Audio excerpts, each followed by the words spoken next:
Hey,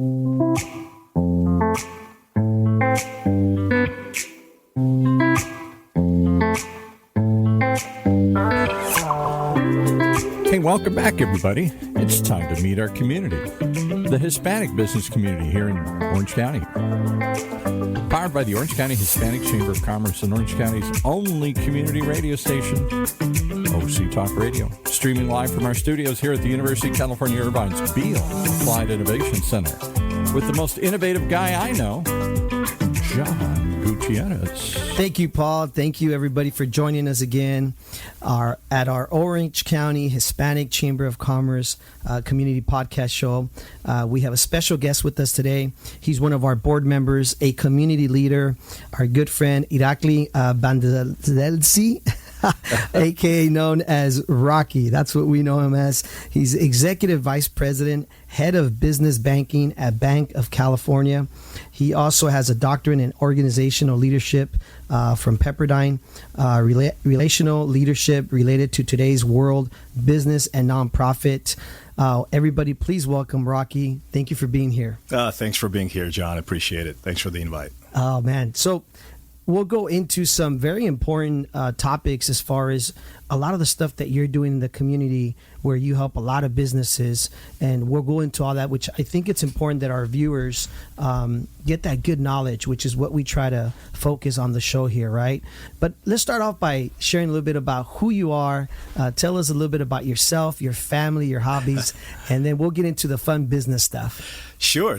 Well, once again, just really good to be here, and just a fantastic organization that we're both part of. And so a couple of things about myself. I think, I'm thinking about highlights. I can say that I'm an immigrant. I came here when I was 18 years old.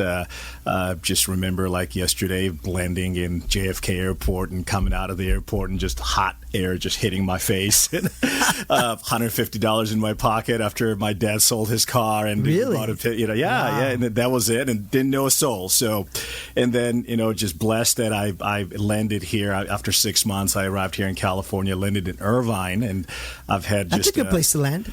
Not a bad place, yeah. Orange County. You kidding? And I saw this place, and I'm like, okay, I'm not leaving. This is it. You fell in love with it. This is it. So that was 1995. So what is that? Good 27 years ago. Wow. And so I'm blessed to have a family of my own here. By yourself, you came here. Yeah. Family was still back home. Obviously, those who know kind of the history of Georgia, country Georgia, where I came from, a lot of civil war and a lot of upheaval. So came here to go to school, and then really stayed here. This is pre 9/11, of course, so things were a lot easier then. Yes. But 27 years here. I've been just incredibly blessed. I met your wife out here? I met my wife here. Nice. We have twins, 9-year-old twins, Michael and Emma. Congratulations. Yeah, nice. We live here in Orange County. I've had the opportunity to actually live and work in different parts of Southern California, like San Diego, Los Angeles. I even had the opportunity to work in Northern California. So I've traveled quite a bit worldwide and within the states, and I'm convinced that this is the place. I think we're truly blessed, and I'm not kidding, and I'm not exaggerating. Not a day goes by that I don't wake up every morning, open the curtains, and I say, "Thank you, God, for letting me actually be here." I feel like I won a lotto. It's interesting you say that, but it probably has to do with what you went through, right? I mean, your past, what was going on where you're from, because that what probably makes you appreciate, right, what we have. Oh, absolutely.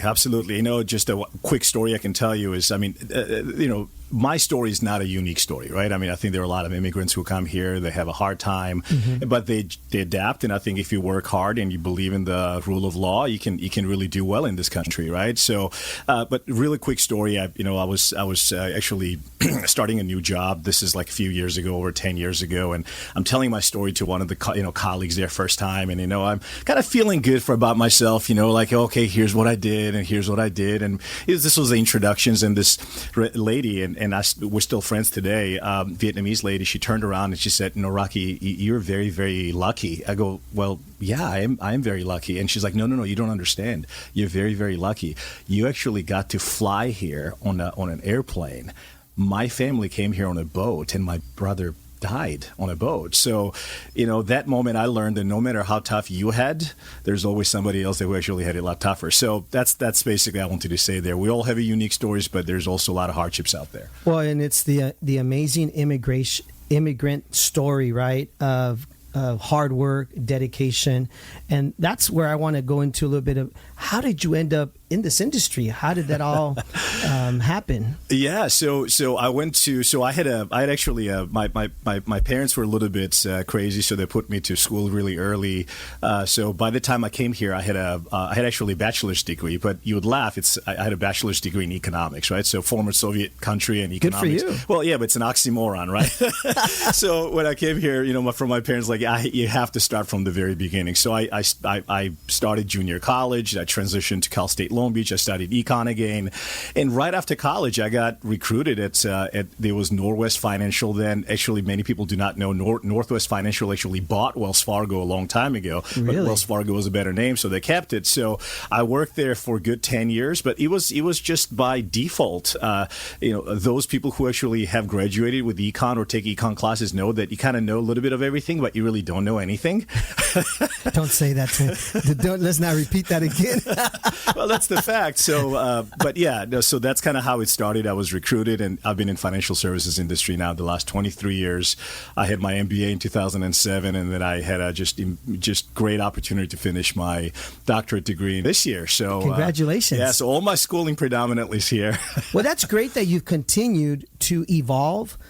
Get more education, right? Where does that come from? Where do you think you got that drive from? I think it starts with parents, of course, but I think we also kind of like what innate strengths you have, right? And people say learner, and I definitely have that trait. In fact, there's Strength Finder, this book that you can actually take a quick test and figure out what your top strengths are, and then you can take it actually every so often, 2-3 years, and kind of see if your strengths are changing. And what's ironic is that I've actually taken that test about 2 or 3 different times in the span of 10-15 years, and my top 3 to 5 strengths almost never change, and learner is one of them.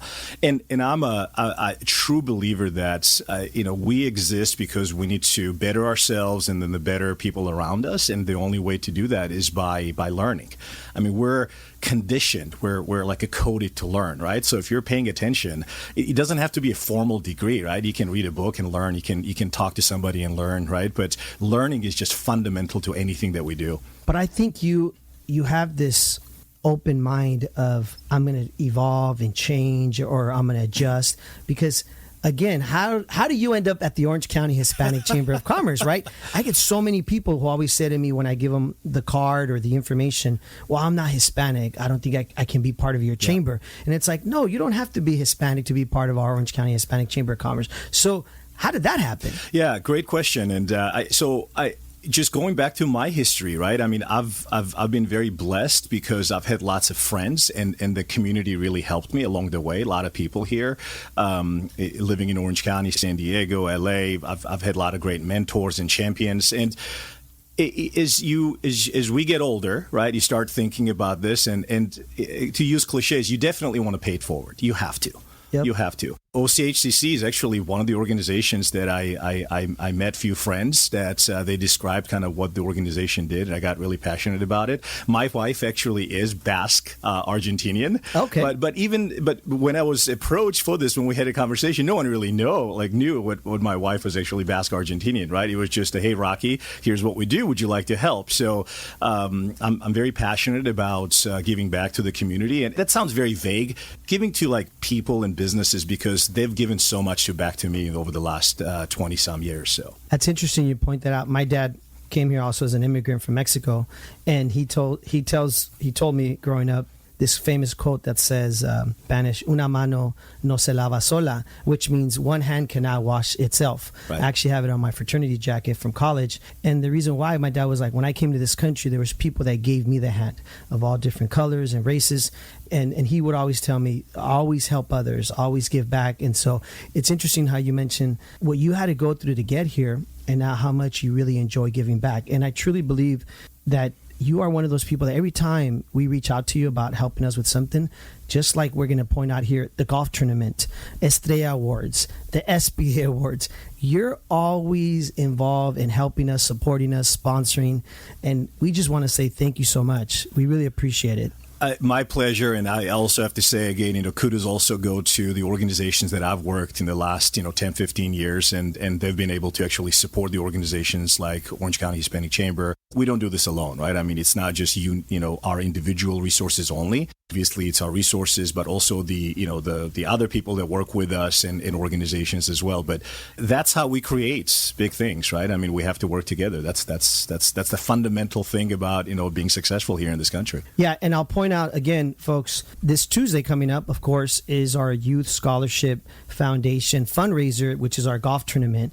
And I know you're always a part of that. You want to share a little bit briefly on, do you enjoy it? What's it like so the listeners can know? Well, first of all, when you see these young ladies and gentlemen, right, they're just inspirational. I mean, how motivated they are. And then the stories they have, we think our stories are unique. Oh my goodness, like you have to listen to some of them. And they're so refined and so passionate about what they do. And many of them are part of the community and things that they do in the community. I mean, when I was in my teens and 20s, like I wasn't thinking about that then. Yes. It's so it's very inspirational. And I think we have the opportunity and we have the privilege to actually provide support to them as well. And and of course, not to mention, of course, golf, right? Yes. You can bring a lot of different people and guests. It's a fun event. Yes. It's a fun event, not only from the fact that we're participating, but we actually have a chance to invite guests, right? So I know like in my foursome, we have 3 different people. Every year we invite different people. So that way they get to actually experience the event's about, what the chamber's about, and they get engaged. You don't even have to ask. Like they can just get engaged. Yeah. I think golf is such a unique sport in where business, right, networking, collaborating, sharing information. And I think that's what our golf tournament does while we're helping a good cause, right? Absolutely. When you spend time with somebody at 4 hours in a cart Yes. and you see how they behave and they see how you behave. And you have lots of tacos and fun drinks. The camaraderie just happens, right?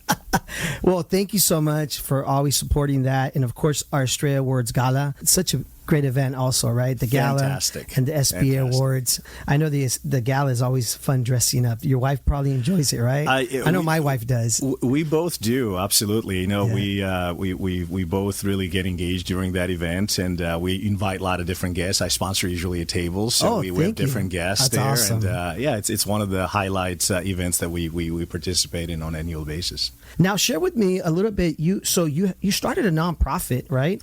And you help kids learn about chess. Share with us about that. Can you elaborate on that? Yeah. This was a while back. I used to live in LA, and maybe it's just merely kind of where I grew up, like everybody played chess. But I'm a strong believer that game of chess really teaches kids good decision-making skills. That's great. Because really what the game is about is like, if you do this, then this, right? And then if the other person does this, then this. So it really builds that decision-making muscle, if you will. So we created this program where we provided after-school training to elementary school kids on how to play chess, but the focus was how to develop that decision-making skill sets. And we did that for a couple of years. I think at the pinnacle of our program there, we had about up to 40 schools involved. So it was a fantastic experience. Such great critical thinking skills that we're teaching these kids, right? Yes. We got to incorporate that maybe with our youth chamber. That would be kind of cool, Sounds great. Something to look at, right? Interesting. I love that. And now you also do a lot of consulting with small businesses, right? Can you share with that? I know you provide a lot of resources because this is important for a lot of businesses right now. A lot of transitioning, a lot of pivoting. Yep. What kind of services do you help with small businesses? Well, just the nature of the business that I'm in. Or in general businesses, right? Absolutely. Yeah. So, I get in touch with a lot of different companies that ask for, this or that. But I think where I take the most happiness in is when companies actually reach out to you and say, hey, I have so-and-so who's struggling with something. Can they contact you?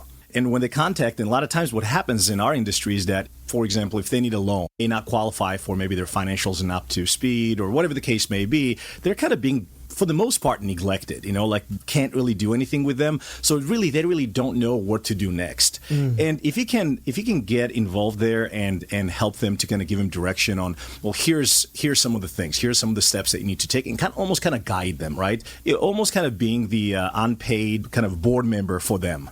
Right. And that's the biggest thing. That's where I see that they flourish down the road and they become bigger. And I take a lot of pride in that. What are some of the challenges that you're hearing right now? Because we know, obviously, the economy is going through a lot of changes. What are you hearing out there? Maybe somebody out there listening to us may be facing this or will face this. What are you hearing that's like the common thing right now, would you say? I can say like things like access to capital, growth, the worry about inflation, et cetera. Those are probably on top of everybody's minds. But what I would say, John, is that the access to information is Access to information. We saw that during the pandemic, right? I mean, when the first wave of PPP came up, I mean, a lot of businesses didn't know how to qualify. They couldn't even do it, right? Because all these larger businesses who had connections with banks, they were used to do that a lot faster, a lot quicker. So access to information, and the advice that I always give to businesses that I work with, and they reach out for a question, random questions, that I would say, listen, find a good people that you trust, like banking industry, accounting industry, and just meet with them every other month, once a quarter. Just have coffee, just have a conversation, because ask them questions, because they'll provide information that you would never know. In fact, that's what I see the most successful businesses do. They have this advisory board, if you will, right? Their CPA, their lawyer, their banker, and they just have these lunch meetings or coffee meetings, and they just have conversations about things. So it's not about what you need now, but how do you get to what you want to go in 2 years or 3 years or in a year? That's interesting you say that. This morning, I was at a networking mixer that happens every Wednesday. Our friend Thomas and Felix and our friend Shelly, who's actually one of our members. And I always go to this mixer, right? And every Wednesday morning as much as I can. And it's all about real estate, the real estate industry. And every time I'm there, people are like, oh, are you in mortgage? Are you in escrow? Are you in title? And I'm like, no, I'm with the Orange County Hispanic Chamber of Commerce, right? And they're like, oh, so why are you here? They don't understand that, like, I love learning. Like, I'm learning and listening. And you're a connector, John. Yes. You connect people. That's the biggest thing. That's why you're there, right? So, yeah. I mean, I'm there for the networking, telling them about the chamber and all that. But I get intrigued on how the market is changing, right? And it's like you said, information is so important, because then hopefully I can share that information with anybody out there that I'm meeting with. Where can people reach you if they wanted to get a hold of you, or information they wanted to, gather as far as... I'm on LinkedIn. I think that's probably the best way. A lot of people reach out that way. Probably the best way to connect with me, and obviously for business connections as well. And it doesn't have to be anything formal. A lot of people just call for a question. And again, just the fact that I've been in this industry now for 22 years, I know also a lot of people. And it doesn't really matter where people end up banking or doing things. It's about just give them the right information, connect them with the right people, do the right thing, and period. Move on. Now, I want to thank you, because you were on the Chalk Advisory Board, right? I know Chalk is dear to my heart, because actually when our son was born, Chalk was the hospital that took care of our son when he was born preemie. What was that like to be on that board? It's such an amazing board, I'm imagining, right? It was. And I can tell you, this is before I had kids. And I actually toured their, I think it was the 4th floor where they had the NICU there. I've been there. And I don't care how tough you are. You walk out of there with tears in your eyes and you say, how can I help? Yeah, exactly. So that was my experience, and I got involved. And what amazing people that worked there. Oh, my goodness. Fantastic. Yeah. And years after, how kind of life works is both of my kids were actually preemies, and we actually were taken care of by Chalk doctors. And this is like years and years after, and they were there for 4 to 5 weeks. And the things that they did with these tiny little babies, I mean, what an organization. And I'm just so proud that I actually had the opportunity to support them and help them. I'm not on that board anymore, but I did that for about 3 years. And I still, to this day, support them in every way I can, whether it's financially or time. That's great. We appreciate you doing that, because that's such an important board, I know you received this doctorate. Can you share with us what you're doing as far as what is the future of Rocky? I know you're doing some leadership stuff. Can you share with us before? I know we have a few minutes here left. Yeah. Well, future of Rocky, I think it's still in writing, right? So I've just learned to kind of stay open and kind of figure out what it is. But this was an incredible last 3 years for me. I had the opportunity to study what I always wanted to. I didn't know what it was called. What I was passionate about, John, is that we all had the situations, right? I mean, most of us were lucky. I would say that you worked somewhere where people were just thriving, right? Your boss was doing great. Your organization was doing great. People were just excited to be there. And then you also experiences where that was not the case, right? So you always go back to that moment and say, what was so special about that environment? Why was that company so good? Yes. Like, what was the sum of the elements? And that's what I was salivating about studying. I did not know that was actually called relational leadership. Interesting. And so these are the basic. And me neither.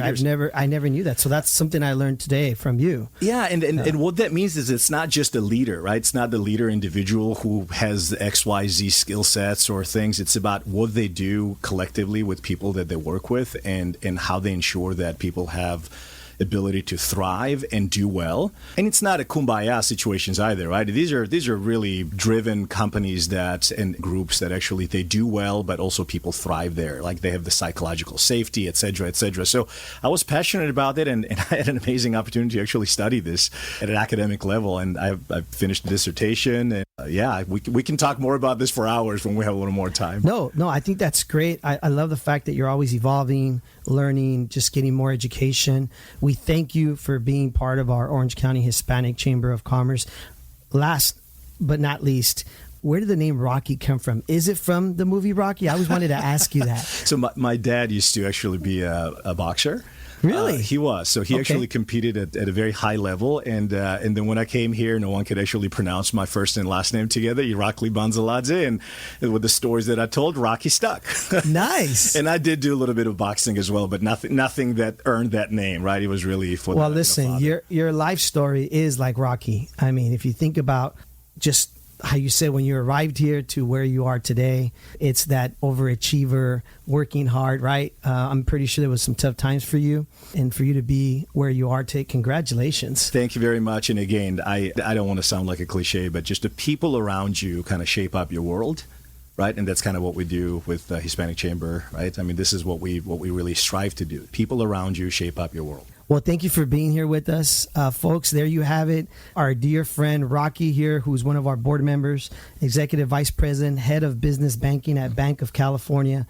Thank you for being on our show. Quick announcement for everyone listening. Visit us at ochcc.com, which is our chamber website for more information. Go follow us on social media, on Instagram at ochcc. And of course, on Facebook, you can also find us at Orange County Hispanic Chamber of Commerce. Rocky, thank you so much for being here. Thanks, John. Paul, take it away. And everybody, thank you for tuning in to our community podcast show, where our community is your community.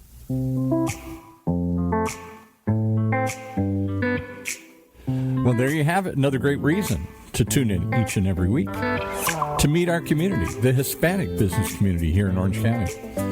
Powered by the Orange County Hispanic Chamber of Commerce and Orange County's only community radio station, OC Talk Radio, streaming live from our studios here at the University of California Irvine's Beale Applied Innovation Center.